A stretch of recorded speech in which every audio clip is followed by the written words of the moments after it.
안녕하세요. 일학교 목사입니다. 오늘은 지난 6월 8일, 10일에 나눈 왕들의 이야기 아합 두 번째 공부를 요약하겠습니다. 잠깐 복습을 하면 아합은 시므리를 죽이고 왕이 된 오므리의 아들로서 이스라엘의 일곱 번째 왕이며 유명한 선지자 엘리야가 활동한 시기이기도 합니다.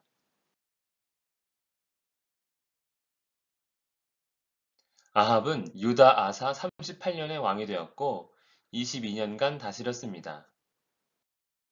그는 여로보암이 만든 금송아지를 그대로 섬겼고 시돈의 신 바알과 아세라를 섬겼습니다. 이로 인해 이전의 모든 사람보다 여호와 보시기에 악을 더욱 행한 왕으로서 심히 하나님을 노하시게 만들었습니다. 그가 섬긴 바알은 농사의 신이고 아세라는 다산의 신입니다. 또한 아합의 시대는 하나님의 저주를 아무렇지도 않게 여기는 불순종의 시대이기도 했습니다. 그런데 놀랍게도 아합의 시대는 세상의 기준으로 볼 때 형통했다는 것입니다. 하나님을 섬기지 않고 바알과 아세라를 섬기며 하나님께 불순종했을 때 고통과 괴로움을 당했다면 그래도 하나님을 부르짖었을 것입니다. 하지만 모든 것이 괜찮고 오히려 잘 되니 바알과 아세라를 더욱 섬깁니다. 그래서 하나님은 엘리야를 통해 사르밧과 갈멜산에서 능력을 보이심으로써 오직 여호와만이 참 하나님이심을 나타내신 것입니다. 그럼에도 이스라엘은 그 마음을 돌이키지 않았습니다. 오늘의 공부는 지금부터입니다. 엘리야가 갈멜산에서 승리하고 바알의 선지자들을 죽인 후 아합은 이세벨에게 일어난 모든 일을 말합니다. 여기서 우리는 아합의 성품을 조금 엿볼 수 있는데 그것은 바로 아내를 의지하는 모습입니다. 남편 아합에게 엘리야의 이야기를 들은 이세벨은 곧바로 엘리야를 죽이려고 합니다. 내가 내일 이맘때에는 반드시 내 생명을 저 사람들 중 한 사람의 생명과 같게 하리라. 아합이 해야 할 말 같은데 이세벨이 하고 있습니다. 더욱 놀라운 것은 이 일로 인해 엘리야가 도망친다는 사실입니다. 바알의 선지자 450명을 죽인 그가 어떻게 한 여자가 무서워 도망칠 수 있습니까? 이것은 상식적이지 않을 정도로 이세벨이 악랄하고 포악한 자라는 사실을 추측할 수 있습니다. 그러니 아합이 아내를 의지하는 것입니다.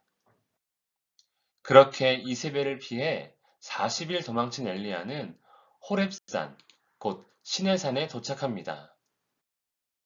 아합의 성품을 엿볼 수 있는 사건이 하나 더 있습니다. 지난 사건에 아합이 아람왕 베나닷과의 전쟁에서 승리했을 때 베나닷을 죽이지 않고 살려보냈었습니다. 그 일로 인해 하나님은 아합에게 심판의 말씀을 하십니다. 내가 멸하기로 작정한 사람을 내 손으로 놓았은즉 내 목숨은 그의 목숨을 대신하고 내 백성은 그의 백성을 대신하리라. 그런데 이 말을 들은 아합의 모습을 보십시오. 이스라엘 왕이 근심하고 답답하여 하나님의 말씀에 겁을 먹은 것입니다. 열왕기에 나오는 악한 왕들은 하나님의 경고를 들어도 눈 깜짝하지 않는데 아합은 그렇지 않습니다. 그 후에 이 일이 있으니라. 베나닷을 살려준 일로 인한 이 일입니다. 즉 아합을 심판하기 위해 하나님의 섭리 가운데 일어난 일이라는 뜻입니다. 근심하고 답답한 마음으로 왕궁에 돌아온 아합. 그는 텃밭이라도 가꾸며 심란함을 달래려 한 것 같습니다. 그래서 그는 왕궁 가까이에 있는 나봇이란 자가 소유한 포도원을 갖고 싶었습니다. 내 포도원이 내 왕궁 곁에 가까이 있으니 내게 주어 채소밭을 삼게 하라. 아합의 모습이 어떻습니까? 빼앗지 않고 거래를 하려고 합니다. 우리가 생각하는 악함과는 거리가 있어 보입니다. 하지만 나봇은 포도원이 조상의 유산이기에 그리고 하나님께서 싫어하시는 일이기에 바꾸지도 팔지도 않겠다 말합니다. 그는 비록 연약한 백성이었지만 하나님의 뜻을 잘 알고 있었습니다. 나봇의 거절에 아합의 반응이 우습기까지 합니다.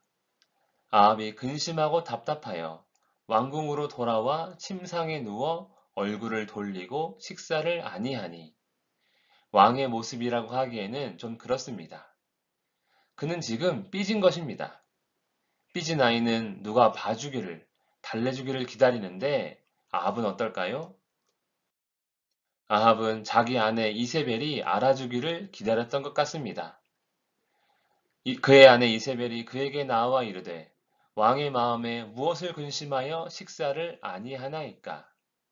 이세벨이 알아주자 나봇의 이야기를 말합니다. 아합은 지금 절대적으로 이세벨을 의지하고 있습니다. 마치 엄마를 의지하는 아이와 같습니다. 이에 포악한 이세벨은 나봇을 죽이고 포도원을 아합에게 줍니다. 이 일로 하나님은 아합의 집을 여로보암의 집, 바사의 집과 같이 될 것이라고 심판의 말씀을 하십니다. 특히 이세벨은 이스라엘 성읍 곁에서 개들이 먹게 될 것임을 말씀하십니다. 이스라엘의 성읍 곁은 바로 나봇의 포도원을 의미합니다. 아합 왕의 모습을 생각해보면 그는 참으로 아이와 같았습니다. 악한 모습은 보이지 않습니다. 오히려 착한 아합입니다. 그의 아내 이세벨이 포악했던 것입니다. 나봇의 포도원 사건으로 심한 저주의 말씀을 들은 아합은 놀랍게도 회개를 합니다. 아합이 이 모든 말씀을 들을 때에 그의 옷을 찢고 굵은 배로 몸을 동이고 금식하고 굵은 배에 누우며 또 풀이 죽어 다니더라. 정말로 마음이 여리고 겁이 많은 아합입니다.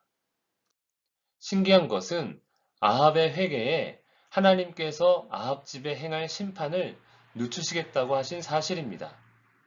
자기 백성을 향한 하나님의 목적은 심판이 아니라 용서와 구원이기에 아무리 하나님 보시기에 악한 자라 할지라도 자신을 낮추고 회개하면 하나님은 심판을 늦추시고 더 나아가 용서의 은혜도 베푸십니다. 아합 집의 심판은 미뤄졌지만 아합의 심판은 그렇지 않았습니다. 그는 아람에게 빼앗긴 길르앗 땅을 되찾기 위해 유다의 여호사밧과 연합하여 전쟁을 일으킵니다. 그러한 가운데 겁이 많은 아합이었기에 왕복을 입지 않고 일반 병사로 변장을 하고 전쟁터로 나아갑니다.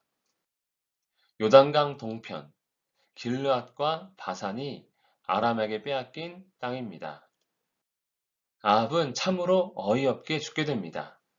그것은 누가 쐈는지 알 수 없는 화살이 날아와 맞아 부상을 당했는데 그날의 전투가 매우 어지럽고 치열했기 때문에 아합의 부상을 아무도 돌봐주지 않은 것입니다.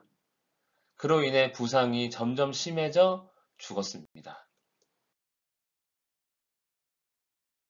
아합 왕에 대해 잠시 나눴습니다. 어떻습니까? 그의 모습은 악합니까? 그렇지 않습니다. 그는 마음이 여리고 소심하고 다른 사람에게 못된 짓을 못하는 착한 사람 같습니다.